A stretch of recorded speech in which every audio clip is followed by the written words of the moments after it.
Usually जेव्हा गावाकडचे लोक बाहेर नाश्त्यासाठी जातात ना, तेव्हा त्यांच्याकडे 2 ऑप्शन असतात. एक म्हणजे मिसळपाव आणि दुसरं म्हणजे गरमागरम पुरी भाजी. आणि जर तुम्ही हे छोले भटुरे घरी बनवलेत ना, तर ते ती बाहेरची पुरी भाजी पूर्णपणे विसरून जातील. पहिल्या प्रयत्नात सुद्धा अगदी 10 ऑन 10 होतात. एकदा नक्की ट्राय करून बघा. आता हे जे मी प्रमाण तुम्हाला सांगते, ते मी 5 लोकांसाठी सांगते. सेम वाटी घ्यायची, वाटी अजिबात सुद्धा बदलायची नाही, म्हणजे तुम्हाला परफेक्ट जमतील ते. एका वाटीनी मी 3 वाटी मैदा घेतला होता.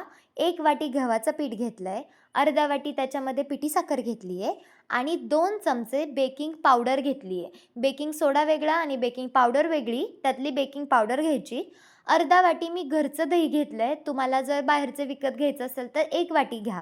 त्याला जरा कमी आंबटपणा असतो. आणि त्याच वाटीनी 1 वाटी दूध घेतलंय. दुधानंतर लगोलगच त्याच्यामध्ये कच्चं तेल टाकायचं, उकळून घ्यायचं नाही आणि ते छान सगळं मिक्स आउट करून घ्यायचं. चवीनुसार मीठ टाकायचं. आधी ती सगळं जे दही, दूध आपण ते टाकलंय ते सगळं त्या पिठाला व्यवस्थितपणे चोळून घ्यायचं. तसं तर दह्या-दुधामुळं जास्त पाणी लागत नाही, पण तरीसुद्धा उकळून पाणी घ्यायचं आणि ते त्याच्यामध्ये थोडं-थोडं ॲड करायचं. आता व्हिडिओमध्ये दाखवल्याप्रमाणे ना जवळ-जवळ 5 ते 7 मिनिटं तुम्हाला व्यवस्थितपणे ती कणिक मळून घ्यायला लागणार आहे आणि 5 तास बाजूला ठेवायला लागणार आहे. जेव्हा तुम्ही ती कणिक मळत असताना तेव्हाच तुम्हाला ना त्याला जाळी सुटलेली दिसेल आणि 5 तासानंतर तर पीठ पण छान फुलतं.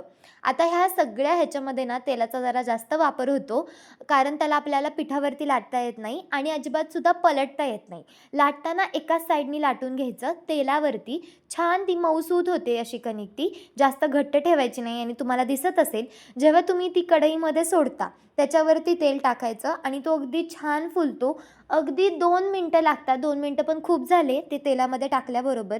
गरमागरम छोल्याच्या भाजीबरोबर ते सर्व्ह करायचे. आता छोलेची रेसिपी मी शेअर नाही केली आहे, पण खूप सिंपल बनवलं होतं मी अगदी छोले. पण तरीसुद्धा एकदम 10 ऑन 10 झालं होतं. आणि हे कॉम्बिनेशन जर तुम्ही घरी बनवलात ना, मी तुम्हाला जसं मगाशी सांगितलं, अजिबातसुद्धा त्यांना ना बाहेरच्या त्या पुरी भाजीची सवय होणार नाही आणि अजिबातसुद्धा ते आठवणार नाही. रव्यामुळे तेलकटसुद्धा झाले नव्हते, एकदम टम्म फुगले होते आणि खाता वेळेससुद्धा ना अगदी बसके झाले नव्हते. वेळ झाला ना तरीसुद्धा ते तसेच फुललेले राहत होते आणि व्हिडिओमध्ये दिसत असेल तुम्हाला एकदम प्रॉपर त्याला जाळी सुटली आहे. वरतून क्रिस्पी आणि आतून सॉफ्ट असे हे भटुरे एकदम टेस्टी झाले होते. एकदा नक्की ट्राय करा आणि मला कमेंट्स करून सांगा की कसे झाले होते ते.